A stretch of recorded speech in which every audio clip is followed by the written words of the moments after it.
This is Arthas. He believes he can save the whole of Lordaeron by himself. So, I made him prove it. Hello guys and welcome to Warcraft 3 Heroes Only. The rules to the run are simple. Use only heroes, workers are used for working, not fighting, towers can be used only for defense, anything from heroes are allowed, including items, summons, etc. Play on hard, unless it becomes near impossible, and the rule of cool applies. Now, before hopping into the run, consider subscribing. I'm going through each of the campaigns, and you wouldn't want to miss out. Now, let's hop into this. Starting with Mission 1, the Defense of Strombrad, we start by offing our own units that are not named Arthas, and then go about exploring the village. Finding some gnolls that we have to kill in order to save little Timmy, which does get us a nice little thing, and we also find some bandits along the road, robbing some poor helpless man. We end up taking out these bandits, and in the meantime, end up getting a new level up, which gives us the Divine Shield skill. With Divine Shield, Arthas becomes invulnerable for a short time. However, with each level, it becomes longer and longer, meaning that he has a lot of time where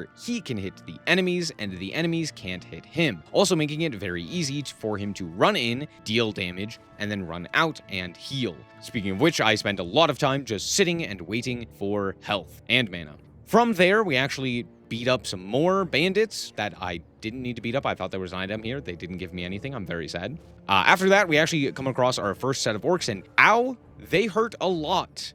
I actually almost die to the first orcs that I come across. I'm supposed to defeat a whole bunch of them. Oops. It's all good. Eventually, we do make it into the city. I end up moving this raider out of the way with hitting him slowly. And eventually, I do make it to the Slave Master. Now, the goal is to defeat both the Slave Master and his goons, so I elect to smack him a whole bunch, utilizing Divine Shield over and over and over again, and eventually him and his goons go down. And we can move on to Mission 2, which is Black Rock and Roll.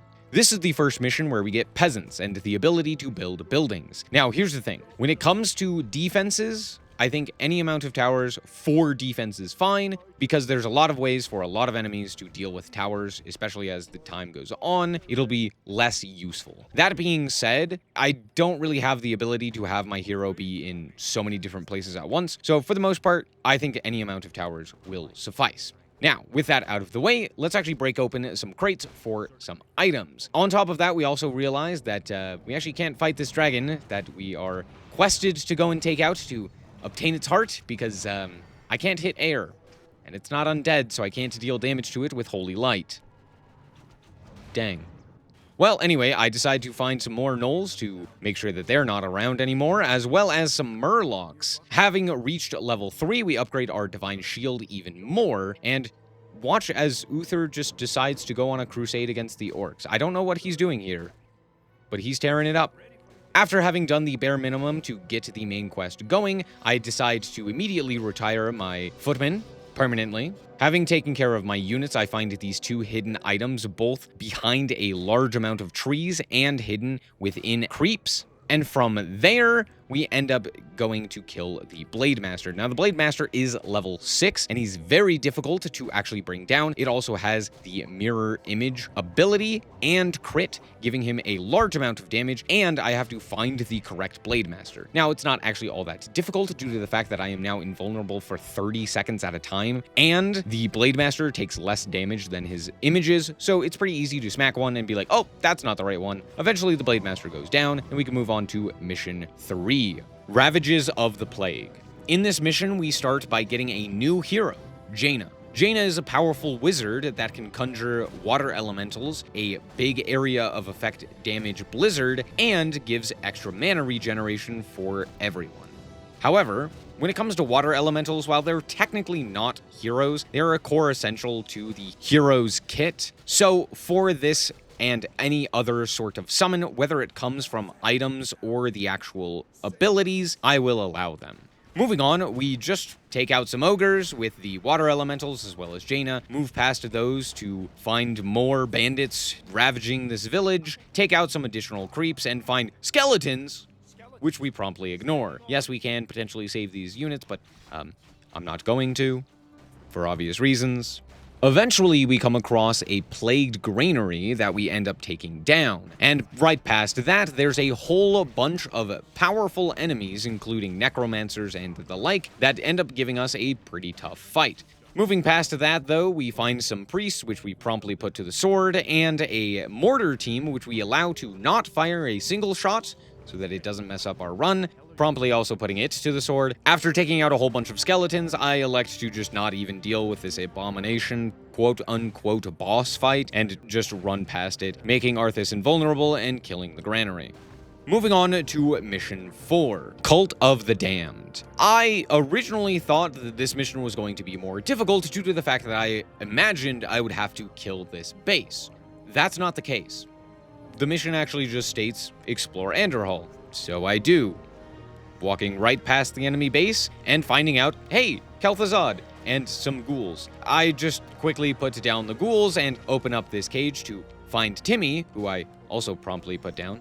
Poor Timmy. At least I got a cool item out of it. From there, we just march Arthas through, trying to kill some abominations, and then promptly get distracted by an enemy attack wave, which also almost kills Jaina after having Arthas... Oops, no, Arthas also died.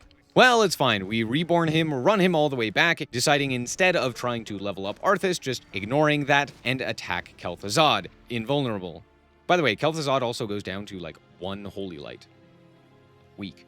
Mission 5, March of the Scourge, immediately starts out with us being ambushed by a bunch of zombies. There's nothing I can do here. My units will fight. I will do whatever I can as quickly as I can to get them out of the fight, but they will do some damage, and there's nothing I can realistically do about that. However, right after that, I put them to the sword because of their crimes for trying to help Arthas to save his kingdom.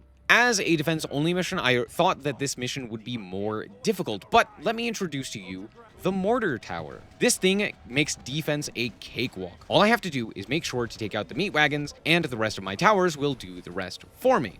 However, that's not the only job Arthas has on this mission. Eventually, a bunch of meat wagons and other units will spawn on the other side of the map. I need to have Arthas run over there, kill the meat wagons, pick up these very important items, and then teleport back. On top of that, Arthas also needs to watch out for liches. The liches on these missions have their ultimates, Death and Decay. This means that a grouping of towers will fall swiftly if they can keep channeling. So Arthas also has to make sure that they do not get time with the towers. And after that, it's pretty smooth sailing. When the credits roll, the enemy is basically non-existent. Mission 6, The Culling. This iconic mission is also one I thought would be hard. Arthas is just one man, and Mal'Ganis has an entire army at his back to help him take down buildings really fast.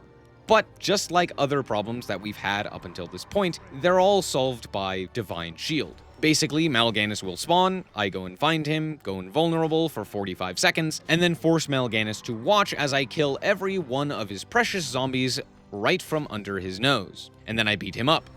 After a few rounds of this, Mal'Ganis just takes a smoke break over here. He just really likes this house. As he does that, I wander around, go to the petting zoo, fight some bandits, then finally get back to what I was originally doing, removing innocent civilians from their homes. Eventually, Mal'Ganis is done pouting and decides that it is time to get back to work. But by this point, even with the massive army he has, it's too late. Arthas has won. Moving on to Mission 7, The Shores of Northrend. We have another new hero that can join our squad. Muradin is a great addition to the team. With the ability to stun, deal AoE damage with Thunderclap, and gain massive stats due to Avatar, this should be a cakewalk. This is the first mission I couldn't do on hard. Here's the problem. The mission objective is to destroy the green enemy base, but this is basically impossible. I think it might be possible, but I couldn't end up finding a way to do it. Here's why it's impossible. The enemy on hard repairs their buildings and never realistically runs out of money. Every time they take money, it only takes 1 from the gold mine, meaning that they basically have an infinite source of money and never really have a way to run out. So in order to destroy a base, you have to kill off all of the workers and the necropolis. The only problem with doing that is also not dying to the army. Now, there are technically 2 ways within the rule set that I could make this work, and this is one of the reasons as to why the rule for being able to lower the difficulty is here, and for some of the future missions as well. But Simply put, on hard difficulty, it's basically impossible. But on normal difficulty, the enemies don't actually repair their building, making any damage we do permanent. Now, the other option that we have is to build a base right outside the enemy base and defend it from the enemy army, then utilize the heroes to take out the enemy base.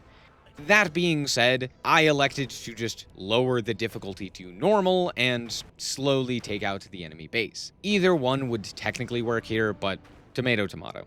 Moving on to Mission 8, this mission is impossible. Straight up. Unless you play in Reforged. Now, for some reason, they said that Stormbolt should work on the ships. Sure, Blizzard. Anyway, there's actually another problem. These trees. Turns out I still need to use units to get past these trees, whether that's the Goblin Zappers or a mortar. So in order to not subject your eyes, or mine for that matter, to the reforged graphics, I have elected to take one mortar with us. This mortar will only do damage to the ships and the trees, nothing else. But after that is sorted, the rest of the mission is pretty easy. Turns out having the Invincible Man and Infinite Damage Dwarf on a team really makes things easy. Mission 9, Frostmourne, is the culmination of Arthas' journey. Arthas can now finally put an end to Mal'Ganis and the threat to his home. But first, he needs to pick up a cool Cursed Blade. As both him and Muradin are together away from the base, I actually have to give up a lot of my base in order to buy time for my towers to come up. After speedrunning obtaining a Cursed Blade, we finally have the power to take out an enemy base on hard. Turns out all you need to complete this near impossible task is sell your soul. Was it worth it, Arthas? Anyway, now that Arthas has chaos damage, giving him full damage against everything, he tears through enemy buildings, making it very easy to run in, activate Divine Shield, smack the Black Citadel, kill some acolytes, run around, repeat until the opponents don't have any workers. After doing this to the purple enemy, we move on to Mal'Ganis' base and repeat the process until each and every important building is dead. And this one too. GG. Easy. So, Arthas, now that you've saved all of Lordaeron by yourself, what's next on the agenda? Oh no. Well, I guess we could